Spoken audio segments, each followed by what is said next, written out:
what we have in our Constitution is a separate chapter, which is chapter 10, that relates to the principles governing the public administration, the values and principles according to which the public administration must work.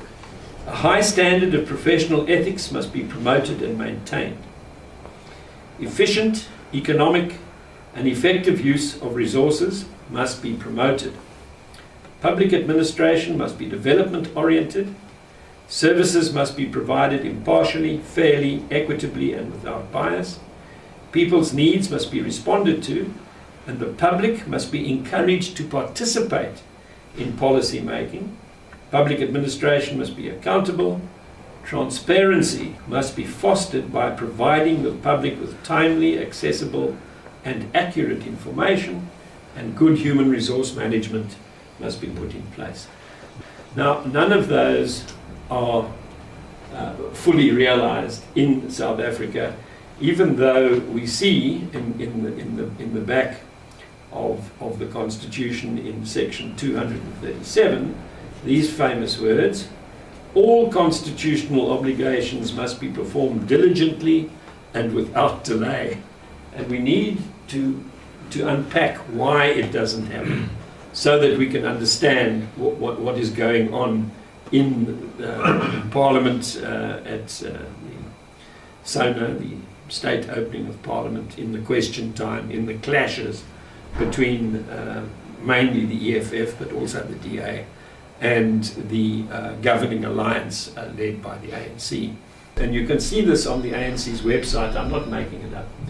They are working towards hegemonic control of all the levers of power in society. And that really means a one-party state. It will be the end of the rule of law. It will be the end of the separation of powers. And hegemonic control of the lever of power called the judiciary will be the end of an independent judiciary.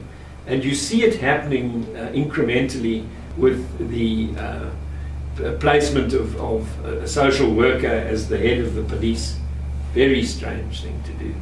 With trusted cadres being put into important positions like head of the National Prosecuting Authority, head of the Hawks, head of the Independent Police Investigative Directorate. Now, as it happens, those last three are all under investigation at the moment because they are not towing the party line and because they are not seeking to implement this hegemonic control of all the levers of power in the interest of this feral elite which has taken over in South Africa. The ANC has turned itself from a liberation movement into a patronage dispensing machine that continues by reason of these interlocking, deal-making, backhander receiving arrangements that keep South Africa turning over at the moment. So Jacob Zuma does not think that he has done anything wrong by taking 250 million rands of taxpayers' money and allowing it to be used to effect so-called security enhancements to a collection of rondavels in Kgotla, on which, as far as we know, he spent about 2 million rand before the security enhancements started. This is section 217 of the Constitution.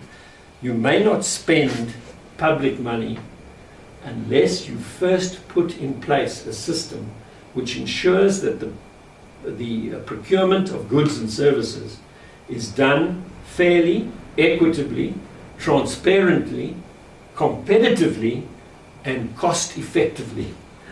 And that explains quite simply why it is that there has been so little go forward towards the realization of the values of the Constitution, the implementation of the good things that the Bill of Rights promises ordinary people in South Africa, whether they are locals or foreigners alike. They are given the rights in the Bill of Rights simply by being here, and the state is obliged to respect, protect, promote and fulfill all of that.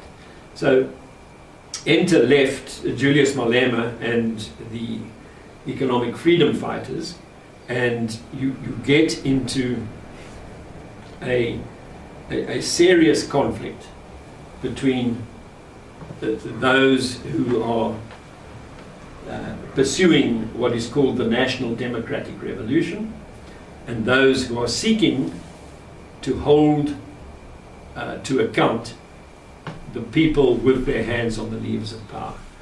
The Constitution contemplates a multi-party democracy under the rule of law, in which there are checks and balances, a free media, an independent function without the interference of deployed cadres of this National Democratic Revolution, so that South Africa can take the high road into the future.